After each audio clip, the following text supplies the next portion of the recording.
Amen. All right. I like that. That was good. I mean, it's just, I think it really keeps getting us focused in the right direction, and it helps us to see just how simple this is. And so all thanks to Rabbi Tom for inspiring me to do a Shabbat Shuva teaching.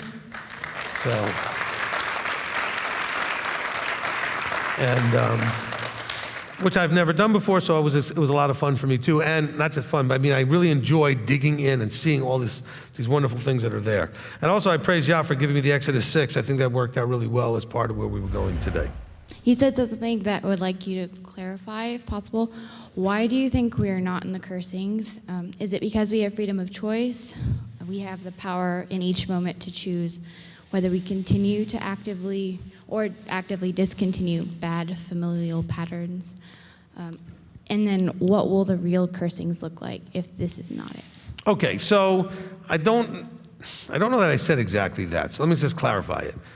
There are things that your parents and other generationally has done that has created adverse things in your lives, which you can call curses, okay? What I mean by that is if you had an alcoholic father and he had an alcoholic father, we'll just keep this simple, odds are that you are going to be an alcoholic, or somebody of the children will, because they tend to imitate the bad things, so it ends up cursing the family. That's not that somebody actually placed a curse like from outside on them. It's the imitation of the behavior that brings curses. Also, that brings curses that if you have something adverse like alcoholism or drugs or some other thing, these things also curse the family because they destroy the finances, they destroy the relationships, they destroy everything. And so that, again, if it's imitated, continues to bring that destruction. If you're talking about cursings, like we read in Deuteronomy 28 and Leviticus 26 and other places, the blessings and cursings are national. Okay, that's talking about what I will do to you as a people, as a nation in the land. When you obey, you receive this, and when you disobey, you receive that. That's something he would actually do. And then we see where he talks about it. And if you don't listen to those things, I'll curse you 7 times more. Those are outside curses to get the nation's attention as a nation. Here in Ezekiel, he's talking to the individual. Okay, so did that answer the question? Okay, all right. But absolutely, if you have some adverse behaviors in your family, it curses that family. I don't mean curses, I mean it causes suffering. Because normally we think of curses as things that cause suffering. So these adverse behaviors will cause suffering in your family. And if you imitate them, you will continue that level of suffering that goes down generationally. Okay? Because I think that's mainly why we talk about blessing. Means that we have more and we have abundance and we're safe and we're happy and everything like that. And cursing meaning that we're suffering on lots of levels. So I think you might have connected some dots for me. I've been pondering over the last few years regarding freedom and deliverance and how the Father does that exactly. And I know if you would follow this very short stream of consciousness, I know that in Christianity, everything is about demons, devils, it's about, praying and tarrying and all these things to be set free from something, insert whatever in the blank. And yet, and I know that they don't have the Torah. They're not looking at the Torah, but there are some things that just are innately, that everyone across the board knows that are sins, adultery and fornication, blah, blah, blah, blah. But they're making everything so ethereal in terms of how to get delivered, how to get set free, how to walk in freedom, how to keep your deliverance, that type of thing. And I've always been trying to understand, well, how does that work? How does the Father do that? I mean, is that what he does? But when you just explained it today, and please correct me if I'm wrong, the God that we serve is a very practical and logical God. He's not up in the ether somewhere. He's really giving us very simple, straightforward, concrete things.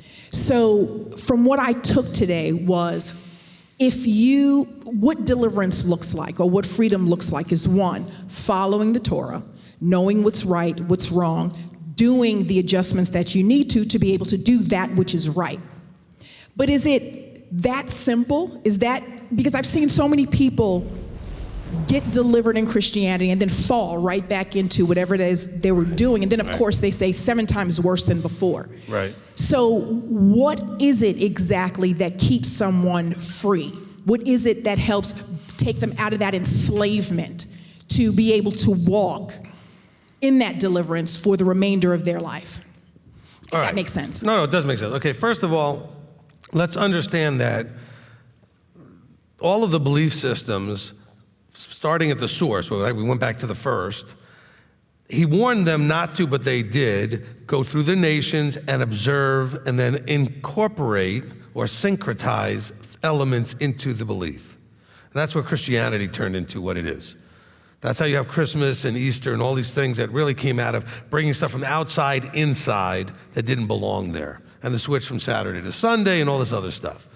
Well, all of those belief systems, all of the ones that, and I know a lot of people in here sadly have had experience with that spirit world not in this, but in some sort of paganism or witchcraft or some other thing, all of that is about everything that's good or bad coming from outside. And you reach out to the outside sources to bring it in, and it's not really anything to do with you. They will do it for you, to you, or whatever. And so Christianity has brought that thought process in to this, even though it's not here in the book, that they brought that in. And so that's what, so if you're not going to own anything, then deliverance has to come from outside. And if you're not actually wrong and doing something wrong, but it's some demon in you that needs to be cast out, because after all, you're a wonderful person, it's only the demon doing it. It just, right? And so that whole thought process fits right into what's going on in all of the witchcraft and paganism stuff that's out there and the way they do things. And those who know, am I right? I mean, the ones who know what I'm, all right? Okay? So we fall into that trap. And so Christianity has that as a big part of what they do. So that's why you go to a deliverance ministry and they say, repeat this stuff and say these things. Like it's magic. It's really like it's magic. And Scripture tells you, knock it off. Stop doing it. Start doing what's right, and you'll be delivered. It's not that you pray for it. Okay? Now, there were prayers for the nation to be delivered out of captivity. That's like, Abba, is it time yet? Can we now finally go back? Type of thing. As opposed to, deliver me from this terrible habit I have of doing this thing I know I shouldn't be doing. Because we don't want to make, I hate to say this to everybody, we're terribly lazy. We don't want to make the effort. Doing what's right in a world that's wrong is hard sometimes and takes a tremendous amount of discipline. And really that's the problem, right? It's not information that you lack. Every one of you that has a health issue or is out of shape and wants to get a health issue fixed and get their weight right and everything else, you all know what to do. But you're still looking for that pill or that drink that's going to do it all for you because you're too lazy to have the discipline. Okay? And I'm not just talking about you. I've been talking about trying to lose this, and I've been working at it somewhat, but only somewhat. Right? I lack the discipline. We all lack discipline.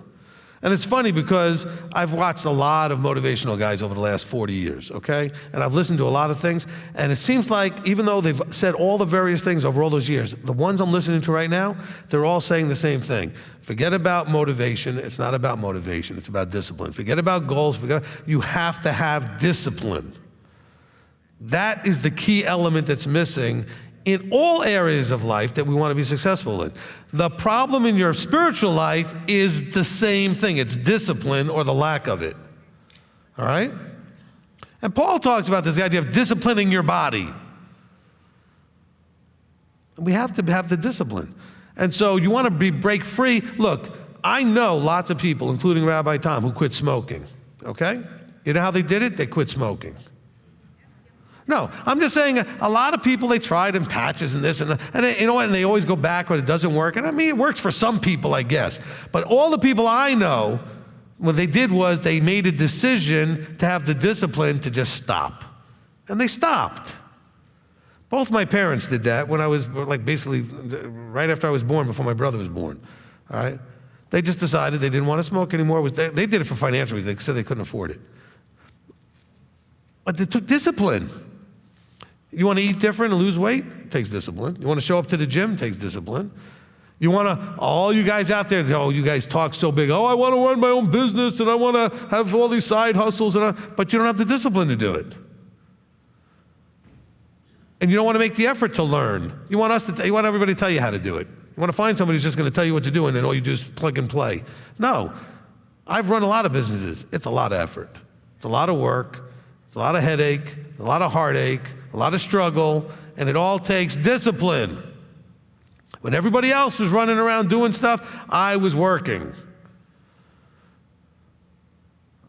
That's just the way it was. Look, when I was in college, I decided I wanted to run a DJ business, which everybody in the 80s ran a DJ business.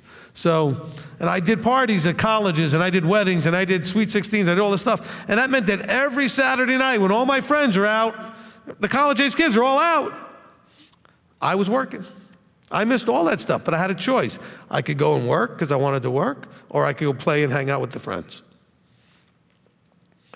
You know, a lot of you come home from work, and instead of getting into the Word or getting into whatever you need to in terms of your health, whatever else, you sit in front of a TV and vegetate. And then you eat. You have no discipline. I'm speaking from myself too, okay? I'm not trying to pick on anybody. But you want to be delivered? Get some discipline, you'll get delivered. All right? Get some discipline.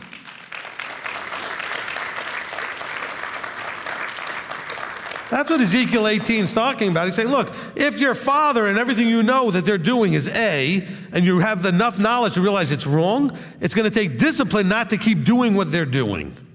To break the chain of the behavior pattern takes discipline. We lack that. It's hard. Oh, we don't receive discipline from ourselves any more than we receive from anybody else. I know, because whenever I try to discipline any of you, you all get mad at me and run away and say I'm such a meanie.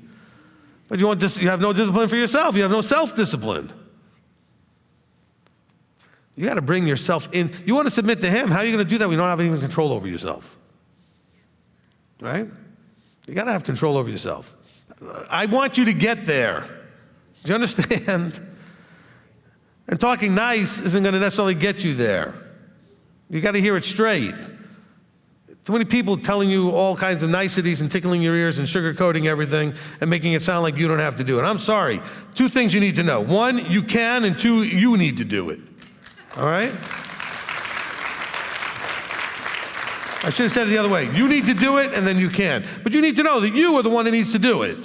I can't do it for you, your husband, your wife, your kids. Nobody can do it for you. And Messiah, I promise you, only did what He needed to do. He did nothing you need to do.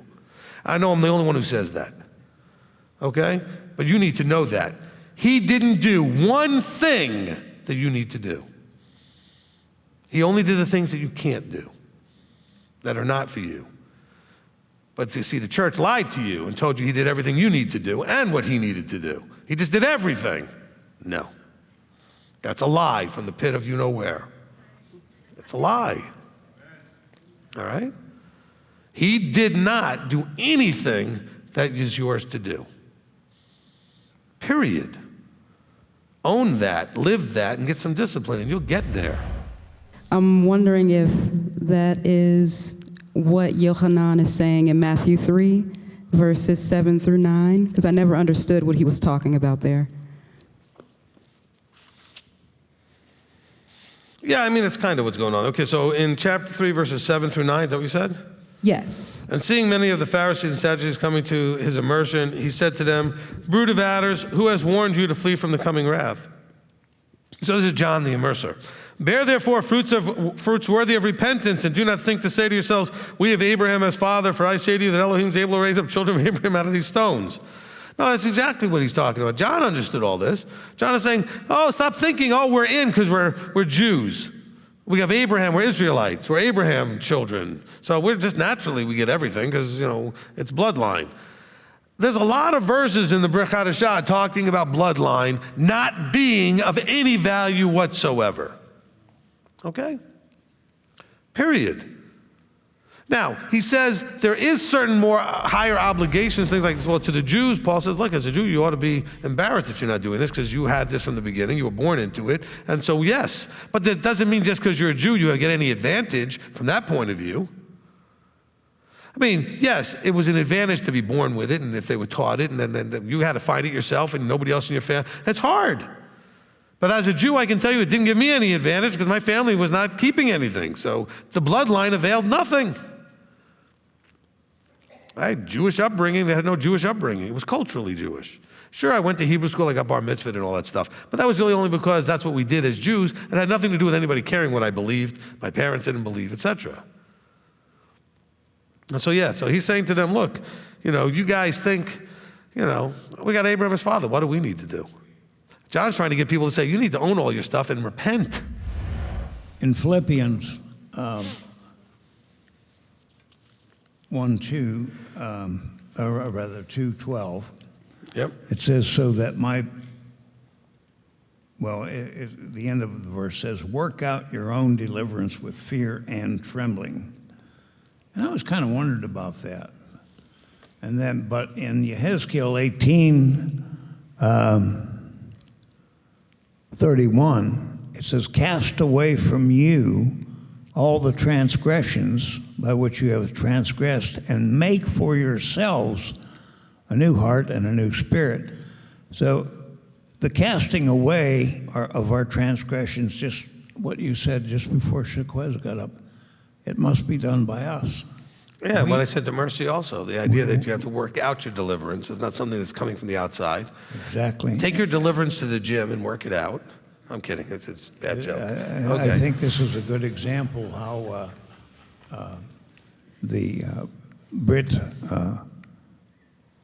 aligns perfectly with the Tanakh, with how Philippians aligns with the Yehezkiel here. And then it says, make for yourselves a new heart and a new spirit. So the whole thing says that the onus is always on us. Amen. And that Shaul obviously knew the Tanakh about as good as anybody. I mean, Paul really understood these things. And so no doubt he was thinking about things like Ezekiel when he was writing that line in the letter to the Philippians. All right, from Lisa Martinez, it says, going back to the beginning made me think of Genesis 4, verses 6 through 7. Is Yahweh basically telling Cain, learn from your wrong, learn what is right, and do it, and get back on the right path? Absolutely. Okay, from Cynthia Morris, Jeremiah 33:8. Can Yah give us boundaries even before we get into covenant to instruct us in his direction? Say it one more time. Can he give us? Can Yah give us boundaries even before we get into the covenant to instruct us in his direction? I mean, look, he can do any infinite number of paths to work with each person. I mean, he may start you on a path of learning boundaries and different things before you ever come to this. He may help you understand authority before you come to this. He may help you understand all kinds of things before you come to this, so that some of those weaker areas may already be strengthened enough so you can handle this. So really, it just depends. Look, I didn't come into ministry in any kind of full-time way till I was 35, 36, or something like that. But he was training me with a lot of these understandings of what makes us do what we do and how our minds and our hearts and our thoughts and all that stuff from the age of like 14, 15, so 20 years earlier. Just preparing things that I didn't need as much for that, although I used it in other things, that I would need it for this. And so, yes, he absolutely will work with each person individually on what they may need before he decides to open up their eyes. Because he may decide you need a few things right before I do that so that you're able to do it. But just rest assured that when he does open your eyes, you have absolutely everything you need to start from that spot. Okay? All right. Next question. Okay, from Tamar, so everyone is responsible, will be judged for their life choices. How does this relate to 1 Corinthians 7:14, that now the unbelieving spouse/children are set apart and clean? What does this mean in relation to the passage from Ezekiel 18:21, 22, and onward? All right. So I will say this. First of all, very important. We'll give you a couple of points here. First point is, we have to make sure that whatever's being said in Corinthians matches up what I read first in Ezekiel and everywhere else in the Tanakh, because it can't be in conflict. Second of all, the other piece of this puzzle here is that Paul is writing, and this is really important for you to finally embrace if you haven't embraced it yet. Paul is writing to a congregation that he was shepherding, that he knew very well. They knew him, and he understood exactly what they were dealing with, and they understood what he was talking about because they knew what was going on there. We are reading a letter that was never meant for you. Paul didn't, I think he would be shocked to find out that his letters are being used for anything, except for the people he wrote it to. He would be shocked that the Philippians are using the Corinthians letter, and vice versa in the Galatian one and the other one. He wrote them to them. And they understood absolutely what was going on. Because remember, we're listening to him respond to something that we don't actually get to hear what the issue was, except to whatever degree he mentions it in his response. It's like listening to half a conversation. Somebody wrote a letter to Paul from the Corinthian church, or sent somebody to him to tell him what was going on, and he wrote a letter to respond to those issues. We're only hearing this half. So I really don't know what to tell you, and I really have never truly understood what I should tell you about what he's saying here in 1 Corinthians chapter 7 about the unbelieving wife and the unbelieving husband and how I don't really have a good answer for you. But they would have understood because he was talking about something they were absolutely dealing with. Remember, you can't read Paul's letters like they're reading Ezekiel's letter. Ezekiel was writing to the whole nation as a nation. You can't read Paul's letters like reading, say, 1st, 2nd, or 3rd John or 1st and 2nd Peter, which are also written to a dispersed body as general information. Paul is responding to something specific, and he's addressing it. So when we read in 1 Corinthians 7, it says, for the unbelieving husband has been set apart in the wife, and the unbelieving wife has been set apart in the husband. Otherwise your children would be unclean, but now they are set apart. And if the unbelieving one I don't know exactly what he's talking about. When I meet him, I'll ask him. I have a lot of questions, actually, for when I meet him. But what I want you to get out of this also is it's okay not to necessarily understand what Paul, of all the people specifically, are saying in certain areas, because he is writing to an audience specifically that should understand what he's talking about, because he's addressing something they were dealing with. All right?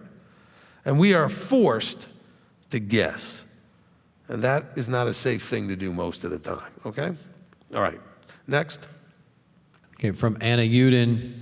Rabbi, are we able to hold anyone accountable for actions, either against us or in general? If so, when is it acceptable and when is it not acceptable? Does there have to be a level of, it got cut out, I think, relationship? All right. You know I do this a lot, so I'm going to hold Anna's question for a second. I'm going to add one more thing to the previous thing. Sorry about that. Very important that you also add into the mix here on the previous point that you may not always know what Paul's saying or anybody's saying, but you can know what they're not saying. And so we know with clarity what the Tanakh is saying, so we can know that he can't be, whatever he's saying can't be against that. So the person was asking, well, how do I line this up with that? Well, I don't know how you do it, but it can't not line up is what I'm saying. It has to line up. So whether you know how it does or not is not really the issue. It may be a problem for you because you want to figure it out, but it's not the issue. It has to line up. Not the other way around. Remember, the old doesn't have to fit into whatever Paul said. Paul has to fit into what the old said. Okay? And I promise you it does. We don't always understand what he's talking about because he's not talking to us. He's talking to those people then. We're trying to learn lessons out of it, which is why it's been allowed to be in your book. Because we can glean a lot out of it, but we just can't understand everything out of it. Because there are some things that are just so specific, it's hard to know what he's talking about. Okay? All right. Now to Anna's question. Accountability, as far as holding someone accountable. When something happens around you, to you, and you want to jump in, I mean, I'm guessing when you mean by hold, how much do we hold someone accountable? It really depends on the relationship and the expectation of the burden of responsibility for that area was on them. Now, In other words, if you're a wife or if you're a husband, the other one has a certain expectation that certain things are yours to do, and then if you don't, then can they hold you accountable? Well, they can have certainly a discussion saying, I expected you to handle this area because you're my husband or you're my wife, and this is the area we agreed that you would handle. Okay, just like if you're an employer, you delegate certain things to people and you expect them to be responsible for what they have been given to do. Now, only the person with the right relationship, though, can walk over and hold them accountable. Okay, if you are a coworker of mine and you know that the boss asked me to do certain things, and if I don't get them done, I'm not accountable to you, I'm accountable to the boss. And you don't get to come over and get in my face as if I'm accountable to you.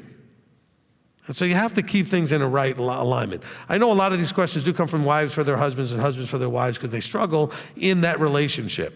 But you have to understand that it always comes back to the same thing. Two, memorize this. Two cannot walk together unless they agree. And they have to agree on how they're going to walk together. And as a husband and wife, you have to agree on how you're going to do the husband and wife thing. Don't ask me to make him or her do whatever you think. No, you can agree to anything as long as you agree.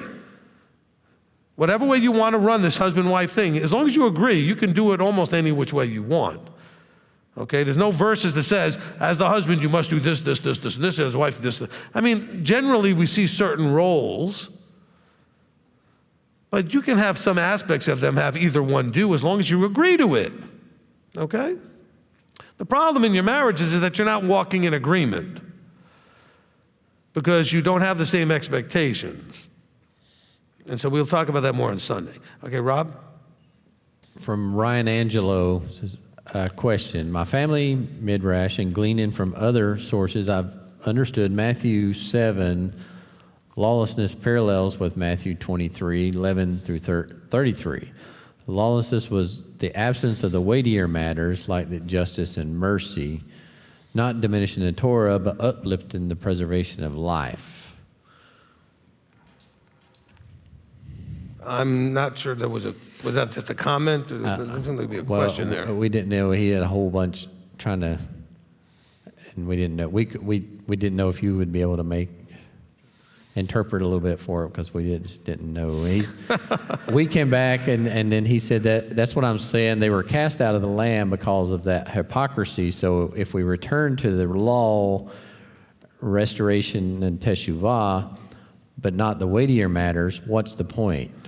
Okay, I think I understand. Okay, look, and I've said this over and over again, so it's worth repeating. There's the spirit and the law, okay? And we'll call the spirit including the fullness of the intention, which means it also includes all the weightier things. So it's walking out the mechanics of it, but doing it in the fruit of the Spirit. Okay? So it's not enough to keep Shabbat and keep the feast and eat right and not murder, not commit adultery, not steal, and not whatever, but be, not having love, joy, peace, patience, etc. I mean, if you're not having those things, those 9 aspects of the fruit, then you've kind of missed the boat. All right? So when we used to talk about becoming the type of person that Yahweh wants to live with forever, and we described that in its simplicity as someone who walks out the commandments and the fruit of the Spirit. Mine is probably on a more personal basis. 20 years I've been, doing what you're talking about, getting away from those things that are negative in my life. I was raised in a kind of negative environment, and I'm doing those things and have been doing those things. But I'm talking about the inclination, maybe bitter root a little bit of when you're tired. It's like, I'm used to the hiccups, where your brain pops and you go, I'll get out of there. But those days when you're tired and I guess a cloud sets on you, which isn't much for me. But I want to be like the Zadik and have all my thoughts to be positive. And how do you go about disciplining that part of yourself to when the cards are against you and you turn those cards in favor of you? How do you get your head trained to do that? And like I said, I've been doing this for several years now. This is the thing I still struggle with, and I do daily prayer and everything, but I have not yet been able to conquer those gloomy days. Does that make sense? All right. That sounds like probably two questions in one, but let me kind of break it the way I see it. So first of all, a tzaddik is a righteous one, okay? And this is like with Job. Job was a tzaddik, all right? They don't, that's not the way I want to say it. Let me start again. They're not free from those thoughts, okay? They just don't entertain them, okay? I don't want you to think that, you get to a level of righteousness where you don't have inappropriate thoughts or anything like that. It's the quick speed with which you grab a hold of it before any emotion could attach to it so that you can just release it without it having any effect on you. So there's no remorse or regret that you're releasing a thought that you might want to entertain, you may want to go do, okay? So the righteous one is not void of those things. They don't have this like wonderful life of never having thoughts that are problematic. The thoughts just are not problematic because they handle them very quickly and very easily without having any temptation to entertain the thought, meditate on it, allow emotions to get attached, and then turn it into an action. Okay, so that was the first part. The second part about gloomy days and things, a lot of that is a thought that when you start feeling like the cloud is over you in some way, and it's just one of those, like you stub your toe in the morning and think, oh, it's going to be one of those days. Grab a hold of that thought immediately and say, no, today is going to be whatever it's going to be, and I can look at it in a positive way, and it'll be a positive day. And it doesn't matter that I stubbed my toe or some other thing. But we tend to allow our minds to run in a direction. Well, that's fine if you choose the direction you're running. Don't let it go in its direction on its own.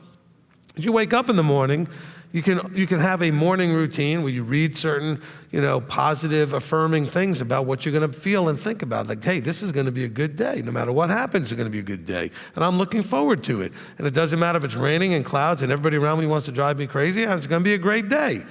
And then have reasons, because I'm alive and I get to walk this out. And if people are challenging, I'll get to deal with those challenges. So it's going to be a great day. All right? Now, hold on a second. Don't clap for that until you understand that it's a useless thing I just said unless you have the discipline to do that. Okay? Because that's what people do. Oh, that's great. And they'll never write that down or do it anytime. Okay? When I counsel people, I give them lots of things that they can do. And I always tell them the same thing. Number one, I guarantee 100% that it will work. Number two, I only guarantee it'll work if you do it. If you don't do it, it won't work. Because I give people certain things that they can do to help with certain challenges. And I know historically that these things work. It's not something I'm making up. I'm giving them information that I know has a proven record of working all the time. But only for the people that actually made the effort. Because I've had people say, well, I tried that and it didn't work. Now, any of you might have just said, oh, well, that's terrible, and then let me think of something else. And no, I actually asked the person, what exactly did you do? And I found out they gave it like a try for 3 days. So it's going to take you months, not 3 days. You didn't do this. You didn't have any discipline. You tried it for a day or two and gave up. You have a whole life of acting one foolish way, and you're going to try and reprogram your brain in 3 days? Not going to happen. So I'm glad you applauded, but you know what? It's only going to work if you do it. It will work, though, if you do it, all right? I know you were stating in Ezekiel when you got there about how much repetition that Yahweh says things over and over. Sorry about that. Over and over. And he does it and he repackages it multiple ways throughout 18. And then when you got to 1830, and it says, repent and turn back from all your transgressions, and let not crookedness be a stumbling block to you. And somebody mentioned it on the live stream, but it took me back to Cain. And I was thinking, man, Yahweh has been saying this from the beginning. Repent, and it will be good with you. So that, and he literally tells Cain that, if he doesn't, sin is crouching at the door. And I've already talked, just like, and I know we'll get into it in Deuteronomy where there's a lot of repetition in there, where he's stating things over and over again, but it also reminds me of many of your teachings where if we're paying attention, even though the teachings can be different, you're saying a lot of the same things over and over and over again. And often You noticed. I do, yeah. I have a witness. Some people think, Rabbi, you've been giving the same sermon now for 6 years, just using different verses. Amen and amen. And Kayla and I will find ourselves watching old teachings, and I'll be like, this is from 8 years ago, and he's still saying it today. So you understand my frustration now? Yes, that's all I had. So I thank appreciate you. it. Well, first of all, good news is you see that I haven't changed. I'm teaching the same stuff. But you can also understand why I get frustrated. I have to keep saying it, right? But no, that's really good. I appreciate that, John. You know, and it's look, the scriptures that I have in front of me is 1,200 and something pages. If you took out all of the duplication, you probably have a 300-page book. That's how much he repeats everything. All the different prophets say almost all the same stuff. The different gospels say the same stuff. So much is repeated because we are that hard-headed and stubborn. And the book actually documents him saying it in different eras of history, of time. You hear him saying stuff in Genesis, and then you see him saying stuff in Exodus. But it's the same stuff, more or less. And then you hear the prophets talking about it, and then in the Brit Hadashah, right, the guys are talking about it. It's the same stuff all the way through. And yet, we struggle. My question is, when it comes to us making a change we need, how much does even us knowing we need to make the change, we still hold on to what we know, even though we know it's not healthy, because it's more comfortable to stay where we are than stepping out into the change? Okay, that sounds like half statement, half question, but yes. I mean, how much, look, we often, there's a mix between how much you're going to get from somebody else helping you to see something and how much you're going to see for yourself. But the point is, what do you do when you see it? And that's where the discipline comes in that he's talking about, and the wanting to change or not. Because sometimes it comes from a loved one or a counsel or somebody that you respect, and they're going to point something out that you really didn't see, and then you come to realize that might be a problem that you really have.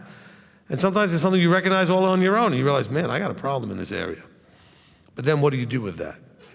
And you know what? We recognize I don't like where I'm at, but it's comfortable enough compared to the unknown of what to do and all the effort it's going to take to fix it. I told you we're lazy. I'm not saying that in a mean way. We just are. If there was an easy way to do it, we're going to find it. Okay? We do have that problem. Rabbi, I wanted to go back to I think it's verse 18:9, Ezekiel, when it says, if he walks in my laws and he has guarded my right rulings in truth, he is righteous, he shall certainly live, declares the Master Yahweh. So we're declared righteous by his Torah. Mm-hmm. So we should never, I should never think of myself righteous. I should always strive to be righteous, right, in my life. Like I should always try to do that inner kind of examination of how I'm doing. For me, it's clear that it's the Spirit, the fruit of the Spirit is what I need to definitely put my effort into. Because if I ever think that I arrive, I can be falsely deceived. Okay. So, No, look, look, if you're doing what you're supposed to do, you can understand that that is righteous. I'm not going to walk around claiming I'm a righteous person, whatever, but she's right when she says, if you think you've accomplished something, it demotivates you to keep going. So you got to just be careful that you don't come up with a feeling or a sense that you've arrived, okay? Because that is a demotivating thought, all right? It undermines your forward progress. That's important. By the way, I guess I'm so used to teaching you guys and knowing that you understand this, I missed a great opportunity to point out that obviously in Ezekiel 18, they were declared right by belief. But they were, because by belief, they would choose to do what's right and walk in his ways and his laws. See, all those people that say, we're not, it's all about belief now. We just have to believe. It's not about doing works. Ezekiel 18 matches James chapter 2. I'll show you my belief by my works. And their belief changed from sinning to doing what's right, and then you end up living. If it changed from doing what's right to sinning, it's still a belief. Something about your belief changed, which is why you changed. If you're acting a certain way, and then you come to believe it's wrong, and then you change your behavior, you're changing your behavior because of your belief. If you start to do something that's right and you start to not care that it's right anymore, you desire to do the wrong thing, your belief has changed. You're not so, you no longer believe that doing the right thing is that important. So it's all about belief. But I do have a question on Okay. 19, I think it is. No. It's, yeah, I think it's 17. Okay, 17, sorry, Rabbi. When it says, turns back his hand from wronging the poor, and he has not taken interest or increase. Can you elaborate on that? Well, there's Torah instruction that says that you cannot charge those in the body interest when you lend. It's just a very simple Torah, connection. That's why I said he covers lots of different areas of Torah, even something as mundane as not charging interest. And there's literally Torah law in your Bibles that says that you are not to charge interest. Okay? All right. Now, this is specifically when you're lending to someone in the camp. All right? You don't charge a covenanted person in the camp interest. Last time that we had a counseling session, you had suggested the book, Stop Worrying and Start Living. Right. I have a question about, like, you had talked about affirmations. What are some, do you have anything specific that, would be something good to speak every morning? All right. So the book she mentioned is the Carnegie book, How to Stop Worrying and Start Living, which I think is a good book for some of you, although it's written to people that were several generations ago at this point, so it doesn't know the world we live in today, but it's good stuff in there. Did you read the book? Not yet, but I did buy it. Well. And there you go. It works just as good for you as the gym membership I had. Yes. Yeah, I had a membership. Yeah. I never went, though. It didn't work. All right. So I'm actually in the middle of another book that's supposed to help as well, so I'm trying to so you are reading finish what I Okay, start. that's fine. And also, the self-discipline. What are some thoughts on that? Maybe you have a suggestion for a book or something? Yes. Well, not a book necessarily, but I'll give two things. Okay, so first of all, when it comes to the affirmations thing, this is a very personal thing. It has to be your words, and they have to be in the positive as if they're already true about you. So you don't say something like, I don't worry anymore. You say something like, I have total peace and shalom in what's going on. So you find the right words to say the positive, the opposite of whatever it is you're struggling with, but to say the positive. Don't say, I don't, all right? What you want to focus is, because really your subconscious mind doesn't really care if you said I do or I don't. They're only focusing on the thing you said, which is worry and anxiety or confidence and, shalom and whatever, right? So it really, that's what you want to focus on when you do these things. There's a guy out there named Shad Helmstetter, very strange name, Helmstetter. Anyway, he wrote a book called What to Say When You Talk to Yourself, okay, which is probably a good book. And he's got a website with, and I don't know what it costs, but if you go on his website, you can pay. And he gives you all kinds of affirmations that he presets for different topics in areas of your life or things you want to accomplish if you want something that's already written out that maybe matches you. And some of it you can just play quietly in the background and let your brain just hear it over and over again. But, I've heard a lot of people get some good results with that. I tell people when I'm counseling them that are struggling, I want you to write on a piece of paper, if you had already accomplished the growth you want in you from where you are right now to what you would be down the road, write that out, and I think I told you this too, write that out as if it's already true. I am confident. I have peace. Just all these affirming as if they're already true things. And you read them out loud to yourself on a regular basis. It helps reprogram the mind. You may think, that sounds all this or that. Listen. What do you think the advertisers are doing every day when you listen to commercials? They're trying to convince you that your life will be miserable if you don't buy their product, or whatever problem you have, their products are going to fix it, or whatever it is. And you're connecting those dots. And all the nasty things you say to yourself about what a loser you are, and you'll never account anything. And my mother told me, and she was right, I'm no good. No, reprogram your mind with what you want it to know. Okay? Write it down, but you got to read it out loud. Read it out loud to yourself 2-3 times a day. The more you can fake the feeling, and I don't have any hesitation saying fake it, because you're not going to believe a word of it when you first say it. But if you can think about what you'd really feel like if it was true and try to feel that way, it will speed up the process. Thank All you. right? You're welcome. That's part of why it's important you read your scriptures, where it tells you things like, I can do all things through Messiah, right? You gotta remind yourself of what it says. All the good things that it says. He says, and I will regather you. Like here with Shuva Yisra'el, right? And you will be able to do all these good things. From somebody was asking from Romans 9:15 through 17. It says, how do we know if our walk leads us to the kingdom, or is it just a tool to help someone else get to the kingdom?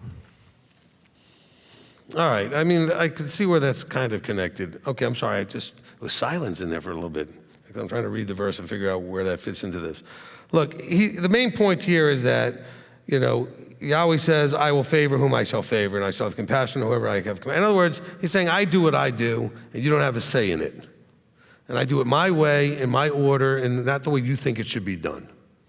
Okay, and that's really kind of the main point in here. Now, as far as what you were asking, you may be a connecting point for somebody else. But whatever he's doing in your life, if he's opened your eyes, if he's popped your bubble so you can see and understand, he did that primarily for you, and then he may already have in mind people that you might affect down the road. But he wouldn't just necessarily just do it to you for somebody else. Okay? That doesn't make any sense to me at all that that's the way it would work. It's for you and other people, not for you and it's for other people. So hopefully that answered that question. Okay, Jersey girl, regarding discipline and deliverance, what's the difference in having discipline with Yah versus having discipline without? No difference. Discipline is discipline. Oh, somebody asked the question about discipline. Let me answer the question. Somebody asked, I think it was, Melinda was asking how you get discipline. All right.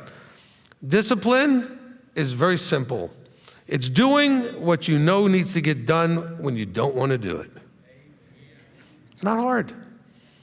Well, doing it's hard, but the concept's simple. Discipline is doing what needs to get done when you don't want to do it. Going to the gym when you don't want to go. Waking up when you don't want to get up, but you know you got to get up and go get somewhere. Some of you are going to fail in this week and not show up at the scripture readings after 1 or 2 times because you're going to get worn out and tired or some other thing. But it takes discipline to show up. Look, I went to bed pretty late last night because and you guys think you were exhausted. Go put what I put together in the last couple of days before showing up here. And I still was working and counseling people till almost midnight, and I got to breakfast at 7:15. Okay? Not because I wanted breakfast so bad. I wanted to be there to show you what it looks like to have some discipline. And I don't normally eat breakfast till noon when everybody else is having lunch. Okay? I'm not used to eating that early in the morning. But it takes discipline, and all the teachers out there that teach this is doing what you know you need to do when you don't want to do it. It doesn't take any discipline to do what you want to do when you want to do it. You want to do it? Doesn't take any discipline to do it. It takes discipline to resist that dessert that's there that you know you shouldn't have. That takes discipline. To say no to something. It doesn't take any discipline. You want it to go over and eat it. You want to go eat it. You do what you want is easy. To do what you know you should do because it's what you really want. All right? I'll give you another piece of this. Most people in life, this is may sound confusing in the words. Most people in life do not have what they really want because they're too busy getting what they want right now. Did you follow that? All right.